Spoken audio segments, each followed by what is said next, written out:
দর্শক, আমরা আরো খবর জানবো। পটুয়াখালী থেকে যুক্ত হয়েছেন আমাদের সহকর্মী এম কে রানা। রানা, আমরা এতক্ষণ চট্টগ্রামের খবর জানছিলাম, পটুয়াখালীর কি অবস্থা একটু জানাবেন? হাম পরিস্থিতি কেমন দেখছেন? নগদ নিয়ে এলো হার না মানা হার অফার।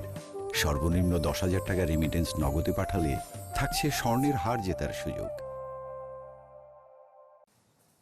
হ্যাঁ, শাকিল, যেমনটি বলছিলেন যে আসলে পটুয়াখালী কিন্তু বরিশাল বিভাগের মধ্যে হটস্পট হিসেবে চিহ্নিত হয়েছে। কারণ জেলা স্বাস্থ্য বিভাগের তথ্য মতে গেল 24 ঘন্টায় ৩৯ জন শিশু কিন্তু আসলে হামে আক্রান্ত হয়ে পটুয়াখালী জেলার বিভিন্ন হাসপাতালে ভর্তি রয়েছেন। বর্তমান আমি এখন রয়েছি পটুয়াখালী 250 শয্যা যে জেনারেল হাসপাতাল রয়েছে সেই হাসপাতালে। কারণ এই হাসপাতালে 60 বেডের আইসোলেশন যে ওয়ার্ড রয়েছে সেই ওয়ার্ডের বিপরীতে রোগী ভর্তি রয়েছেন 235 জন। ফলে কিন্তু গাদাগাদি করে ঠাঁই হয়েছে মেঝে কিংবা বারান্দায়। বারান্দায় বিছানা পেতে তাদের চিকিৎসা নিতে হচ্ছে। এতে কিন্তু ভোগান্তি, যেমনি ডাক্তার নার্সরা চিকিৎসা দিতে ভোগান্তির মধ্যে রয়েছেন, তেমনি রোগীরাও কিন্তু আসলে চিকিৎসা পেতে কিন্তু তারা ভোগান্তির মধ্যে পড়ছেন।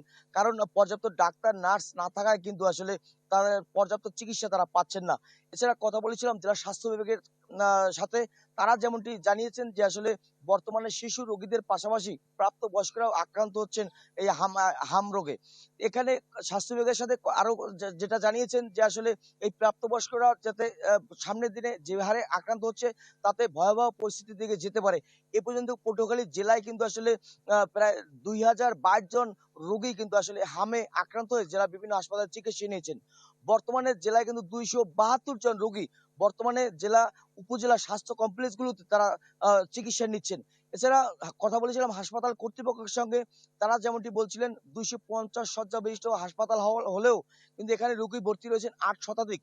ফলে তাদের ডাক্তার এবং নার্স সংকটের কারণে তারা কিন্তু রোগীদের পর্যাপ্ত যে সেবা সেটি তারা দিতে পারছেন না। এছাড়া রোগী তাদের স্বজনরা কিন্তু জানিয়েছেন যে এটা মেডিকেল কলেজ হাসপাতালে উন্নীত হওয়ার পরেও তারা কিন্তু সেবা তেমন একটা পাচ্ছেন না। তারা সেবা পাচ্ছেন 250 শয্যার যে জেনারেল হাসপাতাল রয়েছে সেই হাসপাতালের চিকিৎসাই তারা পাচ্ছেন। তারা মেডিকেল কলেজের যে সুবিধাগুলো সেটি তারা পাচ্ছেন না। ফলে উন্নত চিকিৎসার জন্য বরিশাল কিংবা ঢাকায় যেতে হচ্ছে। এ পর্যন্ত কিন্তু হামে পটুয়াখালীতে কিন্তু আসলে 3 জন শিশুর মৃত্যু হয়েছে, যারা কিন্তু বরিশাল এবং ঢাকায় তাদের মৃত্যু হয়েছে। শাকিল, এই ছিল পটুয়াখালী থেকে সর্বশেষ। জি, তো রানা, ধন্যবাদ আপনাকে। দর্শক, আমরা পটুয়াখালীর হাম পরিস্থিতির খবর জানছিলাম।